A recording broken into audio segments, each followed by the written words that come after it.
وہ خزائن جو ہزاروں سال سے مدفون تھے، اب میں دیتا ہوں اگر کوئی ملے امیدوار، کوئی ملے امیدوار۔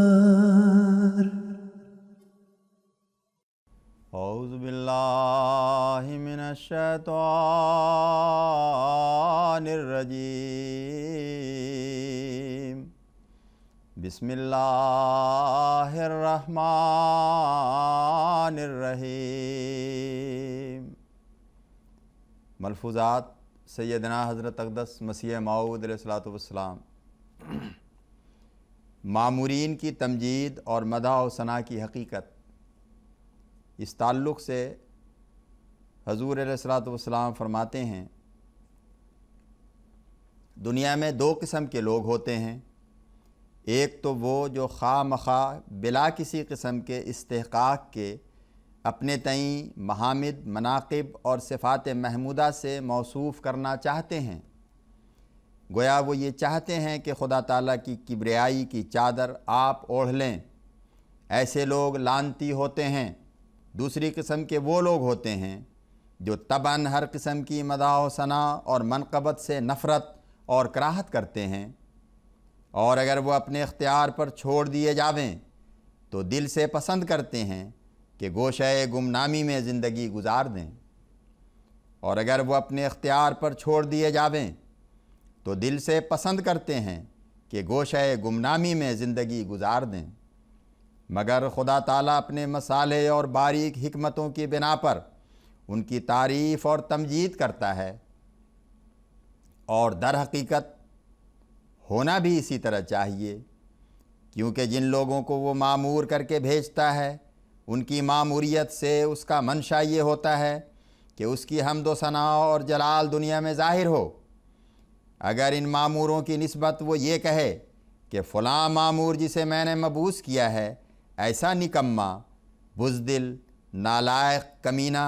سفلا اور ہر قسم کے فضائل سے عاری اور بیگانہ ہے، تو کیا خدا تعالیٰ کی اس کے ذریعہ سے کوئی صفت قائم ہو سکے گی؟ حقیقت میں خدا کا ان کی تمجید اور مدارج اور فضائل بیان کرنا اپنے ہی جلال اور عظمت کی تمہید کے لیے ہوتا ہے۔ وہ تو اپنے نفس سے بالکل خالی ہوتے ہیں اور ہر قسم کے مداح و ذم سے بے پرواہ ہوتے ہیں، چنانچہ صالحہ سال اس سے پہلے جب کہ نہ کوئی مقابلہ تھا، نہ گرد و پیش میں کوئی مجمع تھا، نہ یہ مجلس اور اس کی کوئی تمہید تھی، اور نہ دنیا میں کوئی شہرت تھی، خدا تعالیٰ نے براہین احمدیہ میں میری نسبت یہ فرمایا کہ یحمدک اللہ من عرشہ نحمدک ونصلی کنتم خیر امت اخرجت للناس و افتخارا للمؤمنین یا احمد فاضت الرحمت علی شفتیک انکا بے آیوننا یرفع اللہ ذکرک۔ پھر فرماتے ہیں، میں اپنے قلب کو دیکھ کر یقین کرتا ہوں کہ کل انبیاء علیہ السلام طبعاً ہر قسم کی تعریف اور مدح و ثناء سے کراہت کرتے تھے، مگر جو کچھ خدا تعالیٰ نے ان کے حق میں بیان فرمایا ہے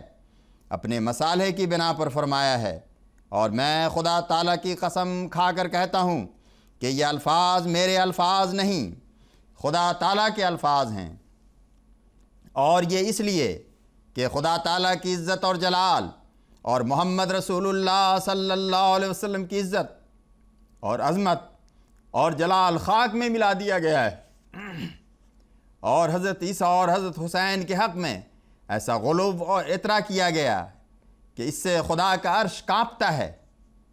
اب جب کہ کڑھوڑا آدمی حضرت عیسیٰ کی مدح و ثناء سے گمراہ ہو چکے ہیں، اور ایسا ہی بے انتہا مخلوق حضرت حسین کی نسبت غلو اور اطراء کر کے ہلاک ہو چکی ہے، تو خدا کی مصلحت اور غیرت اس وقت یہی چاہتی ہے کہ وہ تمام عزتوں کے کپڑے جو بیجا طور پر ان کو پہنائے گئے تھے ان سے اتار کر محمد رسول اللہ صلی اللہ علیہ وسلم اور خدا تعالیٰ کو پہنائے جاویں۔ پس ہماری نسبت یہ کلمات در حقیقت خدا تعالیٰ کی اپنی عزت کے اظہار اور نبی کریم صلی اللہ علیہ وسلم کی عظمت کے اظہار کے لیے ہیں۔ میں حلفاً کہتا ہوں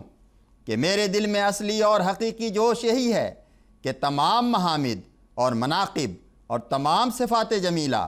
حضرت صلی اللہ علیہ وسلم کی طرف رجوع کروں۔ میری تمام تر خوشی اسی میں ہے اور میری بعثت کی اصل غرض یہی ہے کہ خدا تعالیٰ کی توحید اور رسول کریم صلی اللہ علیہ وسلم کی عزت دنیا میں قائم ہو۔ میں یقیناً جانتا ہوں کہ میری نسبت جس قدر تعریفی کلمات اور تمجیدی باتیں اللہ تعالیٰ نے بیان فرمائی ہیں یہ بھی در حقیقت حضرت صلی اللہ علیہ وسلم ہی کی طرف راجع ہیں۔ اس لیے میں آپ کا ہی غلام ہوں اور آپ ہی کے مشکات نبوت سے نور حاصل کرنے والا ہوں، اور مستقل طور پر ہمارا کچھ بھی نہیں۔ اسی سبب سے میرا یہ پختہ عقیدہ ہے کہ اگر کوئی شخص حضرت صلی اللہ علیہ وسلم کے دعویٰ کے بعد یہ دعویٰ کرے کہ میں مستقل طور پر بلا استفاضہ حضرت صلی اللہ علیہ وسلم سے مامور ہوں اور خدا تعالیٰ سے تعلق رکھتا ہوں تو وہ مردود اور مخذول ہے۔ خدا تعالیٰ کی ابدی مہر لگ چکی ہے اس بات پر کہ کوئی شخص وصول اللہ کے دروازہ سے نہیں آ سکتا ہے بجز اتباع حضرت صلی اللہ علیہ وسلم کے۔ اللہم صلی علی محمد وآل محمد وبارک وسلم انکا حمید مجید۔